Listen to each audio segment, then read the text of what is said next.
감사원이 세월호 침몰 사고 대응 실태 중간 감사 결과를 발표했습니다. 그 결과를 보면 정부의 총체적인 업무 태만과 비리 그리고 무능이 세월호 참사의 원인이다라고 했습니다. 지적되었던 유가족들과 언론의 지적이 사실로 확인되고 드러난 것입니다. 세월호는 애초에 바다에 띄워서는 안 되는 배였고 부실 검사와 특혜, 비리 운항 승인, 부실한 출항 허가 절차, 그리고 초기 구조 시 나타난 무능과 무책임 등 총체적인 부실 투성이인 것이 드러났습니다. 이 과정에서 재구실을 한 정부기관은 단 한 기관도 없었습니다. 무엇보다도 세월호 참사 골든타임이라고 할 수 있는 시간 동안 오후 늦게까지 7시간이 넘도록 국정의 최고 책임자인 박근혜 대통령에 대한 대면 보고도 또한 주재 회의도 없었다는 사실은 이번 감사원의 중간 감사 결과에서도 빠져 있습니다. 중간 감사 결과에 들어갈 정도로 중대한 문제를 찾지 못해서 청와대를 뺐다라고 감사원에서 해명하고 있는데요. 과연 이 해명을 국민은 어떻게 받아들이실까요? 세월호 참사 85일째입니다. 아직도 11분이 가족의 품으로 돌아오지 못하고 있습니다. 국민의 안전을 책임져야 할 국가는 물론 대통령마저도 부재했던 4월 16일 청와대는 무엇을 하고 있었는지 반드시 규명되어야 합니다.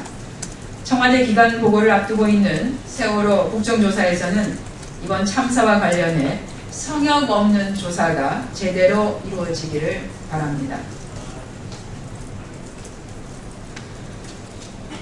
인사청문회를 통해서 박근혜 정부 2기 내각 후보자들의 면면이 적나라하게 드러나고 있습니다. 재활용 총리를 시작으로 연구비 가로채기, 칼럼 대필, 논문 가로채기와 표절, 찻대기, 음주운전, 고추밭으로 위장된 잔디밭, 탈세, 위장전입, 관피아 장관까지 국민의 눈높이에 도달하지 못하는 인사들로 제2기 내각을 운영하고 심지어는 국가 대개조까지 하겠다고 합니다. 인적 쇄신의 대상이 국정 쇄신의 주체가 되겠다는 것이죠. 이럴 때 쓰는 말이 주객이 전도되었다라고 합니다. 자질이 부족한 부도덕한 장관 후보자들로는 국민의 신뢰 받을 수 없습니다. 안정적인 국정 운영도 바랄 수 없을 것입니다. 남아있는 인사청문회 후보자라도 철저하게 검증하도록 하겠습니다. 세월호 참사 이후 국민이 요구하는 국가 시스템의 개혁이 제대로 이루어질 수 있도록 새누리당 의원들도 전향적으로 역할을 해주시기를 특별히 당부드립니다. 오늘은 김명수 교육부 장관 후보자의 인사청문회가 지금 열리고 있습니다. 이미 국민은 검증을 다 마치신 것 같습니다. 심지어는 여당 내에서도 부적격자라는 인식과 평가가 퍼져 있습니다. 언론과 청문위원들을 통해서 현재까지 드러난 비리만으로도 부적격자라는 데는 의심의 여지가 없습니다. 그럼에도 불구하고 새정치민주연합은 오늘 인사청문회를 통해서 김명수 후보자에 대해 국민의 눈높이에서 철저하게 그리고 확실하게 검증을 하겠다는 말씀을 드립니다. 패전 이후 모든 독일인은 과거 자신의 행위를 반성하는 과정을 겪었고 이는 고통스러웠다. 역사의 전철을 다시 밟지 않는 것은 중요하다. 이것은 중국을 방문 중인 메르켈 독일 총리가 칭화대 학생들의 질문, 일본의 지금 군국주의화에 대해서 어떻게 생각하십니까? 라고 하는 질문에 답한 내용입니다.